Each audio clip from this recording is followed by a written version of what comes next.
Yeah, go. Do you think that the defeat in the Asia Cup will have something to carry before tomorrow's match? I would like to think that the defeat in the Asia Cup will add some motivation.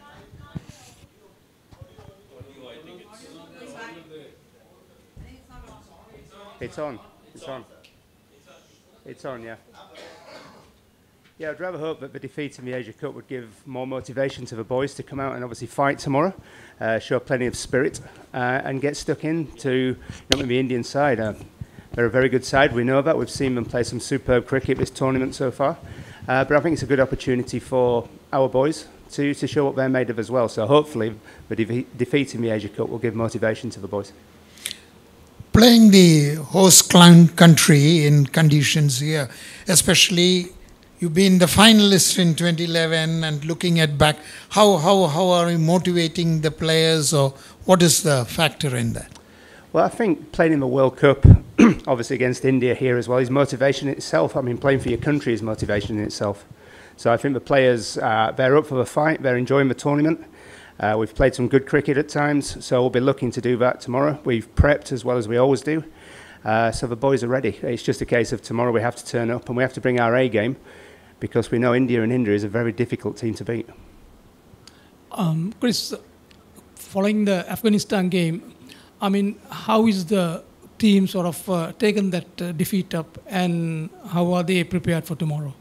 Yeah, I mean, obviously the team, all of us were very disappointed the other night after that result. That's not to take anything away from Afghanistan. I thought they played superb cricket on the night and showed that they are a progressing team and they're very capable of beating people. But for us, again, we had a very good chat in the dressing room afterwards, addressed some of the issues that we felt we had, and then we've come here and we're trying to put that right in practice now, so we'll be ready for tomorrow. Chris, during the Afghanistan game also, the middle order didn't click. Is the form of someone like Dhananjay De Silva, Charita Salanka a concern for the team? Well, listen, we know they have bags of experience in their locker, and we've seen both of them score runs at various points.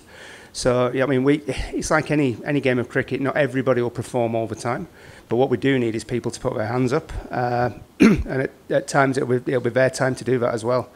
But thankfully, we do have a few people that are in form. I mean, Kussel has played some super knocks here. Sadira has been Mr. Consistent, as has Patam at the top of the order as well. Hi. You played decent cricket for the tournament, but you've not had results going your way. So, what area that you think is the major main point of concern? Is it your death batting or middle overs bowling? Which area do you think is where you're losing out on? Well, I think you've mentioned two areas there that we have spoken about, and we've spoken about in the press conferences before. Obviously, power down the bottom, so when we do get a good start, it's making sure that we finish the innings off strong, and obviously push on to big scores. And then taking wickets in the middle phase is something that we're constantly working on. It's not easy on good wickets, but we have to find a way, and we have to find a way of taking those wickets. Otherwise, you're allowing other people to get big scores and making our lives difficult.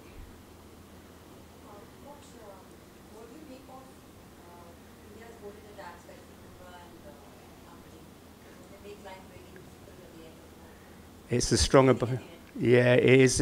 If you look at that bowling attack and you watch them operate, it's a very strong bowling attack. I think any team in the world would want an attack like that, to be honest. But we see that as a great challenge for our guys. We see it as an opportunity to go out and play against the best and see, pit ourselves against that. But there's no hiding; it is a very good bowling attack.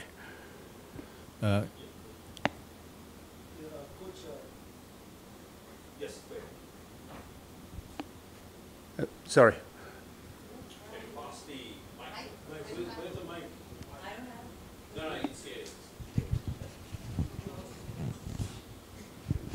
Coach, Sri Lanka have a bit of a history with this ground. They played in the World Cup final in 2011. Have you told the boys, are the boys excited to play at a venue where they played a World Cup final? Yeah, the boys are very aware of the history, to be honest. Obviously, players do talk about past history of their team as well and the results that they've had. But I mean, let's be honest, it's a great stadium, is this?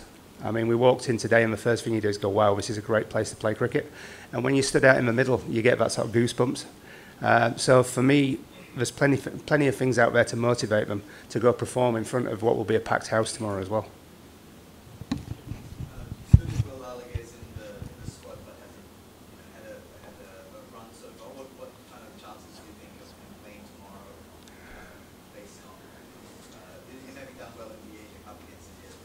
Listen, Weller's a very good young player, we know that, and I think he's got a very bright future in front of him. But what I'm not going to do is discuss team tactics at this moment in time. Obviously, we've got to finalise things before we obviously release that to anyone else. Coach, just wanted to know that coming into this tournament, were you guys aware of the Champions Trophy qualification scenario and with Sri Lanka at number 7 in the points table as of now? So what is your take from that point of view? Well, I mean, we know we have to finish in the top 7 or 8, depending on obviously where Pakistan, the host nation, are. So that's something that we're very aware of and something that we're aiming to do. So it's not just the World Cup, is this? Obviously, we want to perform to our best of ability in this tournament, but we have to make sure we do, so we obviously qualify for the other tournament as well. So we are aware of it. Okay. Coach, any concerns about the weather and the environment in general, because Mumbai has been a little bit polluted of late, and in a few days' time we'll be playing in New Delhi, which is again very, very, the AQI levels are pretty high right now. So are there any concerns regarding that? No, we can only play in the conditions that are there, haven't we? So we've got to prepare for them, make sure we're ready for any conditions that we may come up against. Chris, a word on Dilshan Madhushanka is playing in his first big tournament, obviously. How well has he sort of performed so far in this competition? Yeah, Dilly's been excellent. I think what we've seen is he bowls good balls that get good players out. So I've been really pleased with him. This has been coming for a while. We've seen him in various other competitions that he's played in, and he's a very good young bowler. Again, it's something that we in Sri Lanka will be very proud of, that we have some very good young players coming through. Hi, Coach. You mentioned Sadira is Mr. Consistent. Can you just, expand what's worked for him that hasn't worked necessarily for some of the other Sri Lankan batters? There's an article, written a few days ago about him. And I think what he has done is he's realised what his game is. He's learnt about himself and what works for him, more importantly. And then now he's just trying to do that consistently time and time and time again. And I think that's what all the greats do. If you look at Virat and people like that, they're just consistent with what they do all the time. And I think he's trying to do that now. And I think he's reaping some rewards from that. So we'll take 2 more questions.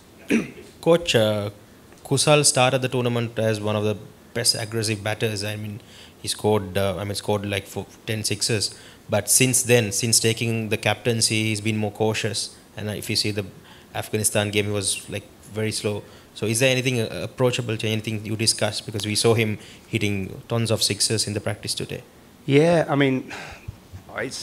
want them to be aggressive, to be honest. I want them to play their game and obviously do things their way, but have a positive mindset. If there's a positive option, then you take it. And I'm encouraging them to come out of a shell and push back and put pressure back on the bowlers. So I think that's what he's trying to do.